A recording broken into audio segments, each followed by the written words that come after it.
தயவுசெய்து ஸ்க்ரால் பண்ணிடாதீங்க. ஏன்னா ரொம்ப இம்பார்ட்டண்ட்டான வீடியோ. கொஞ்சம் ஃபுல் வீடியோ பார்த்துருங்க. ஓகே, இதில் நம்மளுடைய லைஃப் ஸ்பேன் வந்து பார்த்திங்கன்னா ஒரு 70 இயர்ஸ்னு வச்சுக்கோங்க ஆவரேஜாக. 70 இயர்ஸுன்றது ஓகே இயர்ஸில் பேச வேணாம், let speak it in the hours. So அதில் கிட்டத்தட்ட ஒரு 6 lakh ஹார்ஸ் வந்து நம்மளுடைய லைஃப் ஸ்பேன். ஓகேவா?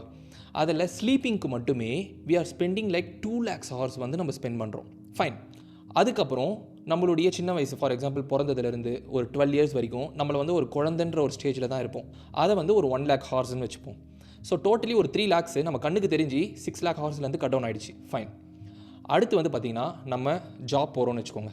அதில் ஒரு ஆல்மோஸ்ட் லைக் 22 இயர்ஸ்லேருந்து ஒரு 60 இயர்ஸ் வரைக்கும் ஆவரேஜாக எடுத்துப்போம் நம்மளுடைய ஜாப் பீரியடு. ஸோ அதில் கிட்டத்தட்ட ஒரு 70,000 ஹார்ஸ் வந்து நம்ம வந்து ஜாபில் கழிச்சிடுறோம்.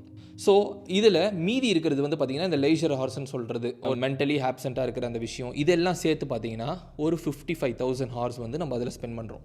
ஸோ டோட்டலி மீதி இருக்கிறது வந்து பார்த்திங்கன்னா ஒரு 1.7 lakhs ஹார்ஸ் தான் வந்து நமக்கு பிடிச்சவங்களோட இல்லை நம்ம கூட இருக்கிறவங்களோட நம்ம என்ன பண்ணுவோம், ஸ்பெண்ட் பண்ணுவோம். இந்த 1.7 lakh ஹார்ஸுமே நம்ம ரிலேஷன்ஷிப்பில் எடுத்துக்கிட்டோன்னு வச்சுக்கோங்களேன். அப்பா அம்மா ஒய்ஃபு குழந்தை, அப்புறம் ஃப்ரெண்ட்ஸு, அதுக்கப்புறம் வந்து தாத்தா பாட்டி, இந்த மாதிரி ஒவ்வொரு நம்மளை சுற்றி இருக்கிற பர்சன் ஒவ்வொருத்தங்க, இவங்கெல்லாம் வந்து அவங்கவுங்களுக்குன்னு ஒரு டைமை வந்து நம்ம கொடுத்தோன்னு வச்சுக்கோங்களேன். அது இன்னுமே ஷ்ரிங்க் ஆகி ஒவ்வொரு பர்சன் ஒரு ரிலேஷன்ஷிப்புக்கு இவ்வளோ தான் அப்படின்னு சொல்லிட்டு ஆகிடும். அந்த ஒவ்வொரு ரிலேஷன்ஷிப்பும் ரொம்ப ப்ரிஷியஸாக பார்க்க வேண்டிய விஷயம். கரெக்டுங்களா?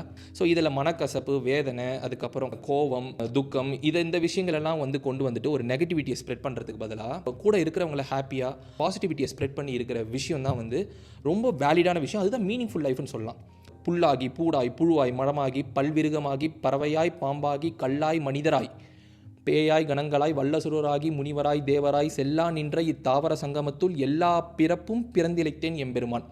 இவ்வளவு பிறப்பில் மனித பிறப்பு ரீசனபிளாக ஒரு சூப்பரான ஒரு பிறப்புன்னு வச்சுக்கோங்க. அந்த பிறப்பில் நெகட்டிவிட்டியை ஸ்ப்ரெட் பண்ணிட்டு இருக்கிறதுக்கு பதிலாக இந்த லிமிட்டட் டைமில் ஹாப்பினஸை ஸ்ப்ரெட் பண்ணி நம்மளுடைய டெஸ்டினேஷனை நோக்கி போகிறது தான் மீனிங்ஃபுல்லான லைஃபு. இந்த லைஃப்பை வாழ்கிறதுக்கு தான் நாம் பிறந்திருக்கோம். மற்றவங்களுக்கு கஷ்டத்தை கொடுக்கறதுக்கு நாம் பிறக்கலை.